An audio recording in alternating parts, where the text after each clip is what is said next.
I can be happy with a $70 watch. This is a $70 watch modded by myself. Swiss made, Invicta, Pro Diver, hands modded. Makes me very happy. And what do you know? Not set up. Its brother is on my wrist, case in point.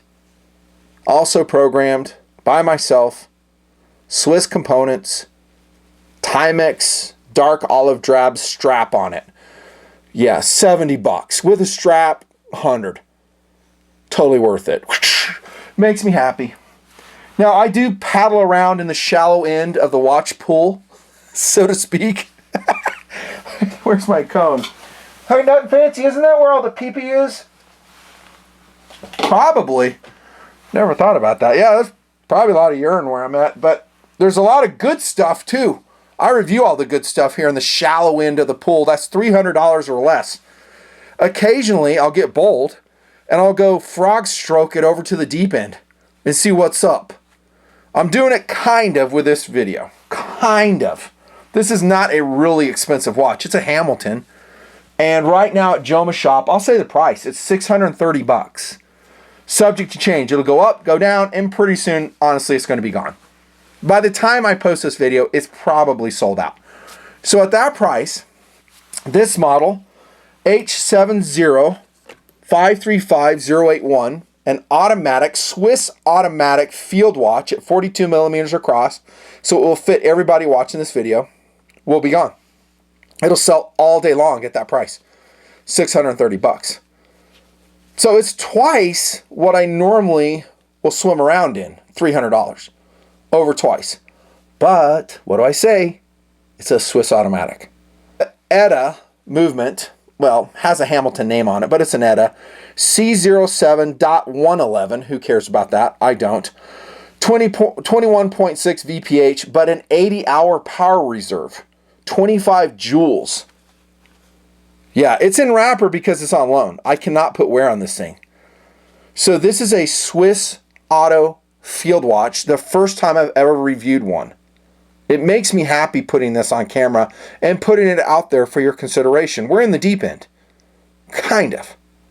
The real deep end of the pool, guys, let's be clear, will probably be $2,000 or above in watches. That's going like in La La Land for me. $2,000, $3,000, $4,000, $5,000, $6,000. You can spend whatever you want. This is why this watch is expensive. It's an ETA movement. C07 vet. Well, not a vet, but I like that. Every time I hear C7, I think vet. We'll look at that again. So here we go. It's an automatic Swiss field watch. And if you remember what I've reviewed to this point, maybe you will recognize this look. If you do, congratulations. Congratulations. I'm going to wind this sucker up here. Yes, it has hand winding, of course. Do you remember another Hamilton watch that I reviewed a couple years back, and I loved it, and I actually bought one of the pieces? Here it is, right here. And it is a big mamma jamma. This thing is massive. It's like the extra large brother to this one. Same design language. This one's like 50 millimeters across. This is a Khaki Field mechanical. This is a hand wind.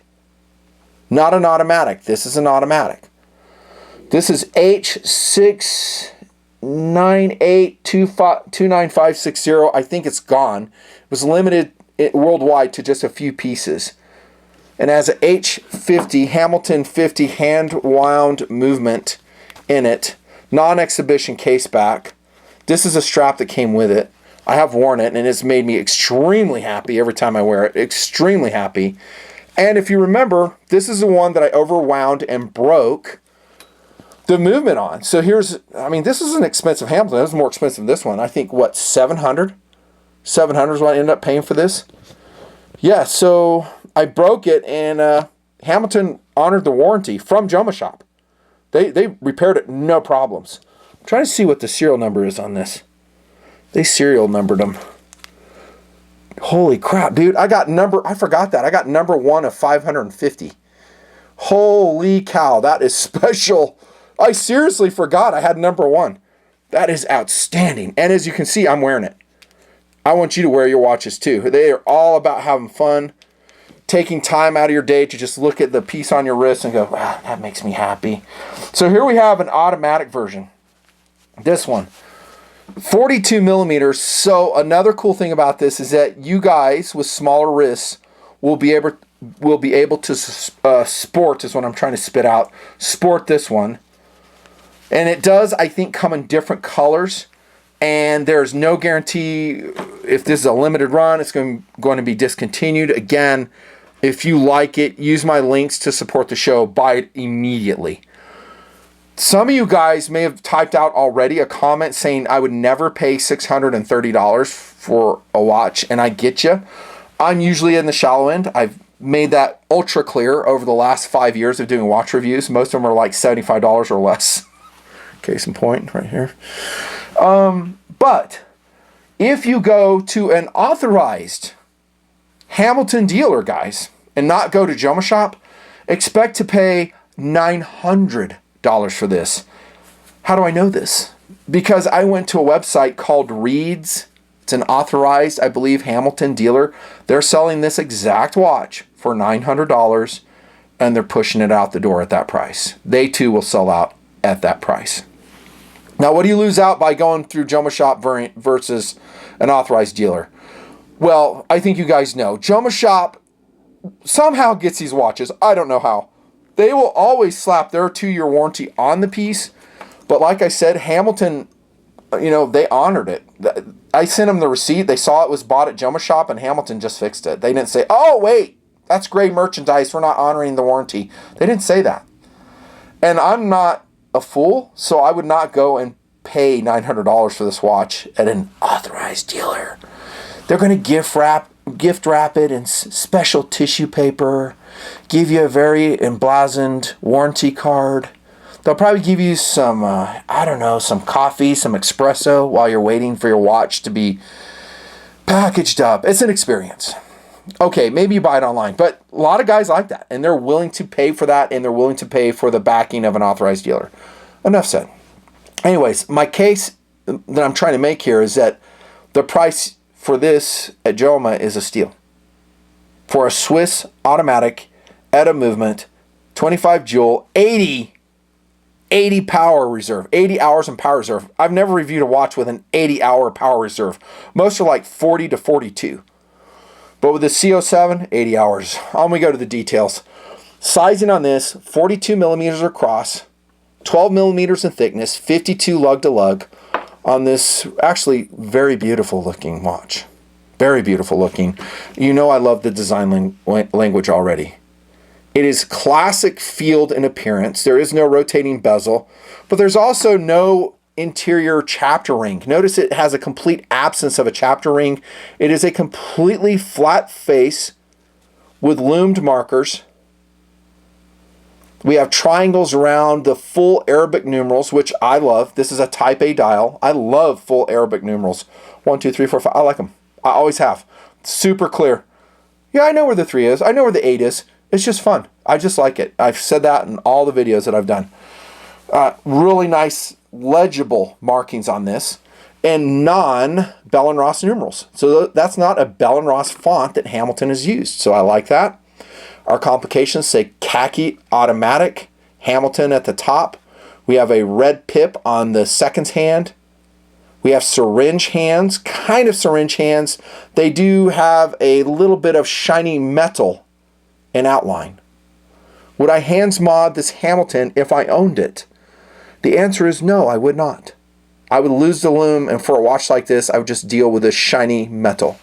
Also, another reason I wouldn't is this is a resale piece.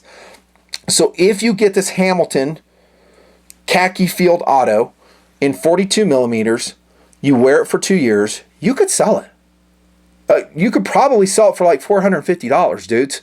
Maybe more, especially if it goes out of circulation. This one right here, this is gaining in value. This one. With a certain audience. I mean, this is a bigger watch, so a lot of people wouldn't like it because it's so big. This one fits everybody. Legible, positive display, quick set, day and date on the Khaki Field Auto. Military time on the inner dial. This version has like a dark olive drab face on it, tying into the textile strap. Very, very excellent. Hand winding, of course, we would expect that. Hacking, We would expect that. Sapphire crystal with AR coating on this sucker. We would expect that at this price point. Another good thing, and I've mentioned this in some other WRVs, is since it doesn't have a chapter ring, it has effective hands, very legible. This watch appears bigger than it is on the wrist, especially since it's satin brushed stainless steel. In black, it would seem smaller. Visual illusion. But so it's only 42 millimeters, but it's going to wear like it's 43 or 44 in appearance, I think, with a lot of your wrists. Non-screw-in crown, branded logo there on the crown. Let's look at the case details on this $630 watch. To be honest, it's not any better than, I don't know, this Invicta right here. I'm just being real, dude. I said that in all my value watch reviews. It's nice. I mean, brushed stainless steel, okay, cool. It's not like Head and Shoulders above. And that's where I disconnected with a lot of watch reviewers on YouTube. I used to watch them, and they would hold up a Swiss watch, and they go, oh, the quality. The quality. And I'm looking, I was like, it looks like every other watch. I mean, is it that much better? I don't think the money in this watch is in the case. It's not in the sapphire glass. It's definitely not in the hands. It's in the movement. That's what I say. Here's a strap, 20 millimeter. Which is very traditional Field, very traditional. Leather-lined Cordura nylon and olive drab. Two keepers. They appear to be leather. I didn't really super check. Got the Hamilton logo there. That's cool. I do like this watch. I don't mean to act like that I don't like this watch. I like it a lot. But what I'm saying is I want to show you some competitive offerings, and you're going to say, is it really that much better? That's another reason I'll go, I don't know, like frog paddling over to the deep end like I'm doing with this review. Because guys who roll into one of my value watches, one of my reviews, they'll go, well, this guy doesn't know what the hell he's talking about because he only plays around with cheap watches. I kind of do know what I'm talking about. I kind of do. Let's see, what do I have in here in the box? I have a very interesting piece. Yeah, I kind of do. I'm always learning, I'm going to say that. Here's a Breitling. Yeah, I wear that all the time. That's cool.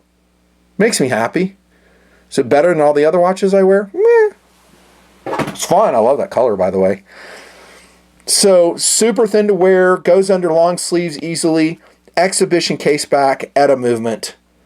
Really nice engraving on the back. Waterproof to, I think, 100. There it is. 10 bar. 100 meters. Would I go diving with this? Define diving. I'd go snorkeling with it, no problem. Yeah, I'd go snorkeling. The problem with a more expensive watch, though, is if it does get water in it, and you send it for warranty, they won't do anything. None of the companies will. If you put water in your watch, they'll go, your problem, dude. Don't care. Competitive offerings. How about the Islander Pilot Automatic or the Aviator Automatic? So this has an NH, I think an NH35 movement in it. Has the same markings. Sapphire crystal with AR coating. See the black, how it looks smaller than this one? These two watches are the same size, guys. Same size. Yeah. By the way, Mark at Island Watch does a great job with his watches. Great job. These are really good watches for the money. Not super duper cheap, probably about $200, but a fraction of this one. And it has basically everything else. It just doesn't have that Swiss automatic movement. Has sapphire, air coating, really good hands, and truth be told, better hands than the Hamilton. Better hands. So we got sword hands. Those are not modded. They don't need modding. And that's super luminova on them. So the lume on this one is fantastic. Got a Flieger triangle here. Great strap on these Islanders. F14 on the back. Which is cool. I like the F14, but I think Mark could do a lot better job on the case back. It should have information, model number, waterproof stuff. I think they're way too basic. The case on this sucks. Screw-in case back, that's cool. Tapered strap, I would like a straight strap, not a tapered strap. These are 22 millimeter lugs on this. This is a black leather version. Comes in a really cool loomed face version too. That's great competition. But this is Japanese competition. This is Swiss, if you care. Where's that box, by the way? Oh, yeah, they send this freaking huge box with it. Holy hell. Look at this thing, dude. Yeah, if you go to the boutique, they're going to have like 3 layers of tissue paper on this, so you got to break through that after you finish your espresso. It's got some other stuff in there. And If you get it from Joma, you'll get a warranty card from Joma. Keep that. Keep that if you need it. I don't think you will. The only reason I needed mine is because I overwound the hand wind mechanism on this. Did you notice the difference in hands on this? Remember I raved about the hands, how they're fully loomed? Yeah, dude. So we have shiny metal here. These are the same style of hands, but these are just pure white. Both factory treated. Both factory treated. Love this Hamilton. And I actually love Hamilton as a brand. I really do. They're just a cool brand. They don't charge an arm and a leg for their stuff. And I don't think this watch is overpriced for what you're getting. Another competitive offering. How many am I going to give you? Just a couple, because I got to wrap it up. How about this one? The Citizen. Now, this isn't an automatic like these two are, but it's eco drive. It's solar powered. So if you keep it charged up, it's kind of like an auto. So here we have one in beautiful navy blue. We've got beautiful stark hands. This is a 43 millimeter piece, so it's just slightly larger than the others on the table, but it has everything else. Full numeral set, no date, just a date right here, which is pretty much illegible. The Islander Aviator has nothing. It's like non-branded, which I hate. I don't like that, Mark. If you're watching this review, put something on there. I know that's what they did in World War II. I think it's dumb. It should say Islander on it. It should have all types of cool complications. I hate a non-branded watch. I'm not going behind enemy lines. Holy hell. Back to this one. Cool. Blue. Sword hands. Great loom on this. Oh my gosh. This is a great watch. I'll put links to this one below. The model number should be there somewhere. It's scratched up from use because I wear this one. Great straps on these Citizens. So that's a competitive offering. And this will be a fraction of that one. This one's less than that one. So really on the table, I have 3 different value levels for the same type of aesthetic. 2 autos and a solar powered. Would I buy the Hamilton Khaki Field Auto? If I had the money, yeah, no problem. No problem. This is a great watch. Great watch. And if you interact with snobbish Swiss watch people, they will respect you for this. They'll say, oh, finally he's getting it. He's got a Swiss watch. If you show up with a Nut and Fancy Invicta, you're going to get laughed out of the golf club. Yeah, they're going to laugh at you. They're going to say, go back to the shallow end where you belong with Nut and Fancy. It's a great watch. I'm done. Thanks so much for watching the watch show. I need your support. A lot of TMPers hate that I do watch reviews, judging from the lack of views. So like, subscribe, ask for more, you'll get more. Use my links. See ya.